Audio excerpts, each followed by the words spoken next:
നമസ്കാരം. എമ്പുരാൻ സിനിമയിലെ 17ഓളം ഭാഗങ്ങൾ കട്ട് ചെയ്യാനുള്ള തീരുമാനം എമ്പുരാൻ സിനിമയുടെ പ്രധാനപ്പെട്ട ആളുകൾ എല്ലാവരും കൂടി തീരുമാനിച്ചു എന്നുള്ള വിവരം പുറത്തു വന്നിട്ടുണ്ട്. ഇത് വലിയ രീതിയിലുള്ള വാർത്തയായിട്ട് കേരളത്തിലെ മാധ്യമങ്ങളെല്ലാം, ദേശീയ മാധ്യമങ്ങളെല്ലാം ഇപ്പോൾ റിപ്പോർട്ട് ചെയ്തുകൊണ്ടിരിക്കുകയാണ്. നമ്മളൊരു കാര്യം ചിന്തിക്കുക, കേരളത്തിലെ ഹൈന്ദവ സമൂഹത്തിന്റെ ശബ്ദത്തിന്റെ വില എന്താണെന്ന്, കരുത്ത് എന്താണെന്ന് കൃത്യമായിട്ട് തെളിഞ്ഞാണ്. സംസ്ഥാനത്തെ ഭരണകൂടം, പ്രതിപക്ഷ പാർട്ടികൾ, അതോടൊപ്പം തന്നെ ഇവിടുത്തെ സുഡാപ്പി ഭീകരവാദികളും അവരുടെ കൂട്ടാളികളും എല്ലാവരും, എല്ലാ മൗദൂദി ചാനലുകളും ഒന്നിച്ചിരുന്നുകൊണ്ട് എമ്പുരാൻ സിനിമയെ കൃത്യമായിട്ട് പിന്തുണച്ചുകൊണ്ട് മുന്നോട്ട് വന്ന സമയത്തും കേരളത്തിലെ ഹൈന്ദവ സമൂഹത്തിന്റെ, ഹിന്ദു യുവാക്കളുടെ കരുത്ത് അത് കൃത്യമായിട്ട് തെളിയുന്ന ഒരു പ്രധാനപ്പെട്ട വിഷയം തന്നെയായിരുന്നു.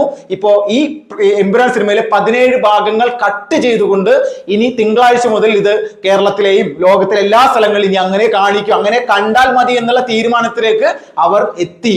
കാരണം അവരെ എത്തിച്ചു. ഇതാണ് കേരളത്തിലെ ഹൈന്ദവ സമൂഹത്തിന്റെ കരുത്ത്. പഴയ അല്ലെങ്കിൽ 1985-ലെയും 75-ലെയും 21-ലെയും ഹൈന്ദവ സമൂഹമല്ല ഇത്. കേരളത്തിലെ ഹിന്ദു സമൂഹം പൂർണ്ണമായിട്ടും ഒരു കരുത്തിന്റെ പ്രതീകമായി മാറി. ഇനി ആര് വിചാരിച്ചാലും കാര്യമില്ല. കാരണം കേരളത്തിലെ ഹൈന്ദവ സമൂഹത്തെ സംബന്ധിച്ച് അതുപോലെയുള്ള അധിക്ഷേപങ്ങളും വിഷയങ്ങളും കഴിഞ്ഞ കുറെ നാളുകളായിട്ട് ചൊരിയപ്പെട്ടുള്ള ഒരു സംസ്ഥാനമാണ്. ശബരിമല അടക്കമുള്ള പ്രശ്നങ്ങൾ ഓരോ ദിവസവും പുറത്തേക്ക് വന്നുകൊണ്ടിരിക്കുന്ന വാർത്തകൾ. അപ്പോൾ ഇത് പൂർണ്ണമായിട്ടും നമ്മുടെ നാട്ടിലുള്ള ഹൈന്ദവ സമൂഹം കൃത്യമായിട്ട് ശ്രദ്ധിച്ച് വീക്ഷിച്ച് തന്നെയാണ് മുന്നോട്ട് പോകുന്നത്. അപ്പോൾ ഇവിടെ എമ്പുരാൻ എന്ന് പറയുന്ന സിനിമയിൽ ഗോദ്രയിൽ 59 പേരെ ചുട്ടെരിച്ച് കൊന്ന കലാപത്തിൽ, ആ കലാപം തുടങ്ങിയത് ആ ഒരു വിഷയത്തിലാണ്. അതിനുശേഷം വലിയ തരത്തിലുള്ള കലാപത്തിലേക്ക് ആ ഒരു ഗോദ്ര സംഭവം അത് കടന്നുപോയി എന്നുള്ളതാണ്. അതിനെ ആ ഒരു കലാപത്തിലേക്ക് എത്തിച്ചത് ജിഹാദി ഭീകരവാദികളാണ്. അതിനെ മറച്ചു വെച്ചുകൊണ്ടുള്ള ഒരു സിനിമയാണ്. തർക്കമില്ല. ഒരു ട്രെയിൻ കത്തിപ്പോകുന്നത് മാത്രം, ഓടിക്കൊണ്ടിരിക്കുന്ന ട്രെയിൻ ഗോദ്രയിൽ കത്തിയിട്ടില്ല. ട്രെയിൻ ചങ്ങല പിടിച്ച് വലിച്ച് ഒരു ജിഹാദി ഭീകരൻ അതിനകത്ത് കയറി ചങ്ങല പിടിച്ച് വലിച്ച് ആണ് ഇത് ഈ പറയുന്ന ട്രെയിൻ നിർത്തിയത്. അത് ഗോദ്ര സ്റ്റേഷന് മുന്നത്തെ സ്റ്റേഷനിൽ നിന്ന് ഒരു ജിഹാദി കയറിയിട്ടാണ് ഈ ഗോദ്ര സ്റ്റേഷൻ എത്തുന്ന ആ ഒരു സമയത്ത് ഇത് ട്രെയിൻ പിടിച്ച് വലിച്ചു നിർത്തിയത്. കൃത്യമായിട്ടുള്ള ആസൂത്രണം നടത്തി, തലേ ദിവസം തന്നെ ആസൂത്രണം നടത്തിയിട്ടാണ് ഇങ്ങനെ ഒരു സംഭവം ചെയ്തത്. ഇത് കൃത്യമായിട്ട് കോടതിയിൽ തെളിയിക്കപ്പെട്ടതാണ്. 39 പേരാണ് ഈ ഒരു വിഷയത്തിൽ കോടതി ശിക്ഷിച്ചിരിക്കുന്നത്. 12 പേർക്ക് വധശിക്ഷയും ബാക്കിയുള്ള ആളുകൾക്ക് മുഴുവൻ, 39-ൽ 12 പേർക്ക് വധശിക്ഷയും ബാക്കിയുള്ള മുഴുവൻ ആളുകൾക്കും ഇതിൽ ജീവപര്യന്തമാണ് കൊടുത്തിരിക്കുന്നത്. കൂട്ടത്തിൽ നമ്മൾ മലയാളികളുടെ മനസ്സിലേക്ക്, ബ്രെയിനിലേക്ക് കയറി വരേണ്ട ഒരു കാര്യമുണ്ട്.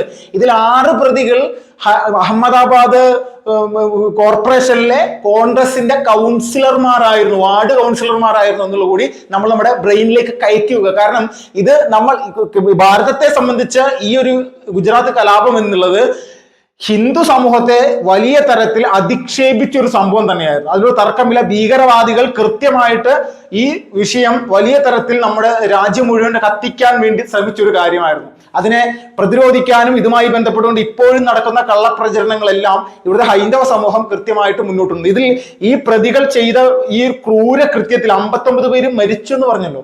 ഈ 59 പേർ മരിച്ചത് എങ്ങനെയാണ്? നമ്മൾക്കറിയാം, നമ്മുടെ ശരീരത്തിലേക്ക് ഒരു തീയുടെ ഒരു അംശം, ഒരു തീ കനലൊന്ന് വീണ് കഴിഞ്ഞാൽ എത്രത്തോളം വലിയ നീറലും സംഭവിക്കായിരിക്കും. 2-3 ദിവസം അങ്ങനെ തന്നെ ആയിരിക്കും. ചെറിയൊരു രീതിയിലൊരു സംഭവം ഉണ്ടെങ്കിൽ ഏത് തരത്തിലാണ് നമ്മളതിനെ കാണുക. പിഞ്ചു കുട്ടികൾ പോലും തീയിലൊക്കെ, വിളക്കിലോ അങ്ങനെ എന്തെങ്കിലും നിലവിളക്കിലൊക്കെ കത്തിക്കുന്ന സമയത്ത് അത് ഒന്ന് ചെറുതായിട്ട് കുട്ടികളെ കൈയൊക്കെ പൊള്ളിക്കഴിഞ്ഞാൽ അവർ കാണിക്കുന്ന ആ ഒരു വേദന, അത് കണ്ടു നിൽക്കുന്ന ആളുകൾക്ക് പോലും സഹിക്കാൻ പറ്റില്ല. അത്രത്തോളം വേദന അനുഭവിക്കും കുട്ടികളാണെങ്കിൽ പോലും. അപ്പോ ഇവിടെ നമ്മൾ ചിന്തിക്കുക, 59 പേര് ഈ സബർമതി എക്സ്പ്രസിലെ ഈ ബോഗിയിൽ മണ്ണെണ്ണ ഇങ്ങനെ, പെട്രോൾ ഇങ്ങനെ ഒഴിച്ചിട്ട് അത് ഒരു തീപ്പന്തം ഉപയോഗിച്ചിട്ട് അത് കത്തിച്ച് അത് പൂർണ്ണമായിട്ടും മറ്റുള്ള ആളുകൾ ചെയ്യുന്ന സമയത്ത് ഇത് തന്റെ കുട്ടികൾ, 20ഓളം കുട്ടികളാണ് ആ ഒരു ബോഗിയിൽ ഉണ്ടായിരുന്നത്.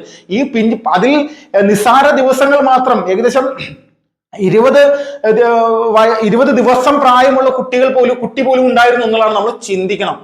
നമ്മൾ എത്രത്തോളം ഭീകരമാണ് നമ്മൾ ഈ ഒരു സംഭവം നടന്നത്. അപ്പോൾ ഇതിൽ പ്രധാനമായിട്ട് ഇങ്ങനെ നടക്കുന്ന സമയത്ത് ഈ വേദന വലിയ രീതിയിൽ തിന്ന് മരിക്കുന്ന ഒരവസ്ഥ. ഇത് മുഴുവൻ ഇഞ്ചിഞ്ചായി ഈ സംഭവം വന്ന് ഇത് വേദനയും തീയും എല്ലാം കൂടി വിഴുങ്ങി ആ ഒരു മരണത്തിലേക്ക് കടക്കേണ്ടി വന്ന ഒരു സംഭവം. അത് ഗുജറാത്തിലെ ദേശീയ ജനത ഒരിക്കലും മറക്കില്ല. അവർ അതിന്റെ പേരിലാണ് ഗുജറാത്തിൽ ഇതുപോലുള്ളൊരു ഒരേ സംഘർഷം, നിരപരാധികൾ പോലും ഈ ഒരു പ്രശ്നത്തിൽ അകപ്പെട്ടു. ഈ ജിഹാദി ഭീകരവാദികളായ ഇവരുടെ ഈ ഒരു തീവ്രവാദ പ്രവർത്തനം കാരണം ഒന്നും അറിയാത്ത ഗുജറാത്തിലെ മുസ്ലിം സമൂഹം പോലും ഈ ഒരു പ്രശ്നത്തിൽ അനുഭവിക്കേണ്ടി വന്നു. എന്ത് ചെയ്യാൻ സാധിക്കും? ആർക്ക് പ്രതിരോധിക്കാൻ സാധിക്കും? ഇതില് ഒന്നും അറിയാത്ത ആളുകൾ, എത്രയോ ആളുകൾ ഈ ഒരു വിഷയത്തിൽ, അന്ന് ഇങ്ങനൊരു സംഭവം നടന്നതിന്റെ പേരിൽ ഹിന്ദു വിഭാഗത്തിലെ എത്ര ആളുകൾ ഇന്നും ജയിലിൽ കിടക്കുന്നുണ്ട്, എത്ര ആളുകൾ ജയിലിൽ കിടക്കുന്നുണ്ട്, എത്രയോ വർഷം ആയിട്ട് കിടക്കുന്നുണ്ട് ജയിലിൽ. അപ്പൊ നമ്മൾ ചിന്തിക്കണം, ഇത് ഇവിടെ എല്ലാ വിഭാഗത്തെയും ബാധിച്ചൊരു പ്രധാനപ്പെട്ട പ്രശ്നമായിരുന്നു. ഹൈന്ദവ സമൂഹത്തെയും ഇസ്ലാമിക സമൂഹത്തെയും എല്ലാവരെയും, ഒന്നും അറിയാത്ത ആളുകളെയും ഈ ഒരു സംഭവം വലിയ രീതിയിൽ ബാധിച്ചു. ആരാണ് ഇതിന് കാരണം? ആരുടെ ലക്ഷ്യമാണ് ഇവിടെ നടന്നത്? ഭീകരവാദികളുടെ കൃത്യമായിട്ടുള്ള ലക്ഷ്യമാണ് ഗോദ്രയിൽ നടന്നത്. ആ ലക്ഷ്യം നടപ്പിലാക്കാൻ നമ്മുടെ രാജ്യത്തെ കോൺഗ്രസ് എന്ന് പറയുന്ന രാഷ്ട്രീയ പ്രസ്ഥാനത്തിൽ പ്രവർത്തിക്കുന്ന അവരുടെ അഹമ്മദാബാദ് കോർപ്പറേഷനിലെ കൗൺസിലർമാരടക്കമുണ്ട് എന്ന് പറയുമ്പോൾ അതിൽ പ്രതികളായിട്ട് കോടതി ശിക്ഷ വിധിച്ചതാണ് അവർക്ക്. ഇവിടെ വെറുതെ തമാശയായിട്ട് പറഞ്ഞില്ല, കോടതി ശിക്ഷ വിധിച്ച സംഭവമാണ്. അപ്പൊ നമ്മൾ ചിന്തിച്ച് നോക്കണം, എത്രത്തോളം വലിയ ഹീനമായിട്ടുള്ള ക്രൂരമായിട്ടുള്ള ഒരു സംഭവമാണ് അവിടെ നടന്നത്. അപ്പൊ ഈ ക്രൂര കൃത്യം ചെയ്ത ആളുകളെ വെള്ളപൂശുന്ന തരത്തിലേക്കുള്ള ഒരു സിനിമ ഇവർ ചെയ്ത വിഷയത്തെ ഇതിൽ കാണിക്കുന്നില്ല. ഇത് അതിനുശേഷം ഒരു തീവണ്ടി തന്നെത്താനെ കത്തി അതിന്റെ പേരിൽ വ്യാജമായിട്ടൊരു കലാപം ഉണ്ടാക്കുന്ന രീതിയിലാണ് ഈ സിനിമയിൽ കാര്യങ്ങൾ കാണിച്ചു വെക്കുന്നത്. ഇത് ചെയ്യാൻ ഈ നാട്ടിൽ ഇതിന് കപ്പാസിറ്റി അല്ലെങ്കിൽ ചങ്കൂറ്റെന്നൊക്കെയാണ് ഈ ചില മൗദൂദി ചാനലുകളും ഇവിടുത്തെ സുഡാപ്പി ചെറ്റകളൊക്കെ ഇങ്ങനെ പറഞ്ഞുകൊണ്ടിരിക്കുന്നത്. നിങ്ങൾ ചിന്തിക്കുക, ഇത് ചെയ്യാനുള്ള ഒരേ ഒരു മാനസികാവസ്ഥ, വികൃതമായിട്ടുള്ള മാനസികാവസ്ഥ പൃഥ്വിരാജിന് മാത്രമുള്ള, അല്ലാണ്ട് മറ്റൊരാൾക്കുമില്ല. ലാലേട്ടനെ പോലെയുള്ള ആളുകൾ ഇത് ഈ ഒരു സംഭവത്തിൽ പോയി അകപ്പെട്ടു പോയതാണ് ഭൂലോക ചെറ്റത്തരം എന്നുള്ളത്. ഏട്ടൻ എന്ന് പറയുന്ന ചെറ്റ എന്ന് വേണമെങ്കിൽ നമ്മൾക്ക് പറയാം. അത്രത്തോളം വൃത്തികെട്ട തരത്തിലേക്കുള്ള ഒരു നിലപാടായി പോയി സിനിമ എന്നുള്ളത്. അപ്പോൾ പൂർണ്ണമായിട്ടും ഏട്ടനായാലും ഏട്ടന്റെ മോനായാലും ഏത് രോമമുരളി ഗോപിയാണെങ്കിലും ഈ പറയുന്ന സിനിമയിലെ 17 ഭാഗം കട്ട് ചെയ്തിട്ട് ഇനി തിങ്കളാഴ്ച മുതൽ ഈ ലോകത്തിന് ഇതിന് കാണിക്കുള്ളൂ, അതിലൊരു സംശയമില്ല. ഇത് യഥാർത്ഥത്തിൽ നമ്മൾ മനസ്സിലാക്കുക, നമ്മുടെ രാജ്യത്ത് ഇതുപോലുള്ള പല കാര്യങ്ങളും നടക്കുന്നുണ്ട്. അപ്പൊ ഇതിൽ പറയും കേരള സ്റ്റോറിയും അതോടൊപ്പം തന്നെ ഈ നമ്മുടെ കശ്മീർ ഫയൽസ് ഒക്കെ നിങ്ങൾ കാണിച്ചതല്ലേ, ഇങ്ങനെയുള്ള സംഭവങ്ങളല്ലേ. കശ്മീർ ഫയൽസിൽ കാണിക്കുന്നത് ശരിയാണോ തെറ്റാണോ? ജമ്മു കാശ്മീരിലെ ആളുകൾ ഇതുപോലെ ഒരു പ്രശ്നത്തിൽ അകപ്പെട്ടിട്ടില്ലേ? ഉണ്ടോ ഇല്ലയോ? ഇതിലെ എല്ലാ വശങ്ങളും കാണിക്കുന്നുണ്ട്, ആരെയും ഒറ്റപ്പെടുത്തിയൊന്നും എല്ലാ വശങ്ങളും കാണിക്കുന്നുണ്ട്. അതോടൊപ്പം തന്നെ കേരള സ്റ്റോറി, കേരളത്തിൽ നിന്ന് ISIS ഭീകരവാദികൾ ഇവിടുന്ന് പെൺകുട്ടികളെ കൊണ്ടുപോയിട്ടില്ലേ? അത് മാത്രമാണ് സിനിമയിൽ കാണിക്കുന്നത്, അല്ലെങ്കിൽ വേറൊന്നും കാണിക്കുന്നില്ല. കേരളത്തിൽ നിന്ന് ISIS ഭീകരവാദികൾ പെൺകുട്ടികളെ കൊണ്ടുപോയിട്ടുണ്ട്. അതുണ്ടാകാൻ പാടില്ല. ഇവിടുത്തെ രക്ഷിതാക്കൾ മനസ്സിലാക്കണം. ഹൈന്ദവ സമൂഹവും ക്രൈസ്തവ സമൂഹവും ഇസ്ലാമിക സമൂഹവും തന്നെ ഇത് മനസ്സിലാക്കണം, യാഥാർത്ഥ്യം മനസ്സിലാക്കണം നമ്മുടെ നാട്ടിലെ ജനങ്ങൾ. അപ്പൊ ഈ യാഥാർത്ഥ്യം മനസ്സിലാക്കാതെ ഇവിടെ ഒരു അനാവശ്യമായിട്ട് എന്തിനോ വേണ്ടി പ്രീണന സംവിധാനത്തോടു കൂടി സംസാരിച്ചുകൊണ്ടിരിക്കുന്ന ആളുകളാണ് കേരള സ്റ്റോറിയെയും അതോടൊപ്പം തന്നെ കശ്മീർ ഫയൽസിനെ എതിർത്ത്. അതിൽ യാഥാർത്ഥ്യം സത്യസന്ധമായിട്ടുള്ള കാര്യമാണ്. ഗുജറാത്തിൽ കലാപം ഉണ്ടായിട്ടില്ല എന്നൊന്നും ഇവിടെ ആരും പറയുന്നില്ല. പക്ഷെ കലാപം ഉണ്ടായിട്ടുണ്ടെങ്കിൽ യാഥാർത്ഥ്യ വശങ്ങൾ മുഴുവൻ ആദ്യമേ തുടങ്ങിയിട്ടുള്ള കാര്യങ്ങൾ കാണിക്കുകയാണെങ്കിൽ, അല്ലെ യാഥാർത്ഥ്യം കാണിക്കുകയാണെങ്കിൽ പൃഥ്വിരാജിന് നട്ടലിന് ഉറപ്പുണ്ട് എന്ന് പറയാം. തിരിച്ചടിച്ചിട്ടില്ല എന്ന് ഇവിടെ ഒരു ഹൈന്ദവ സംഘടനകളും ഈ ഗുജറാത്ത് കലാപവുമായി ബന്ധപ്പെട്ടുകൊണ്ട് പറഞ്ഞിട്ടില്ല. ഇങ്ങനെയുള്ള വിഷയത്തിൽ പ്രതികരിച്ചിട്ടുണ്ടെന്നാണ് പറഞ്ഞിട്ടുള്ളത്.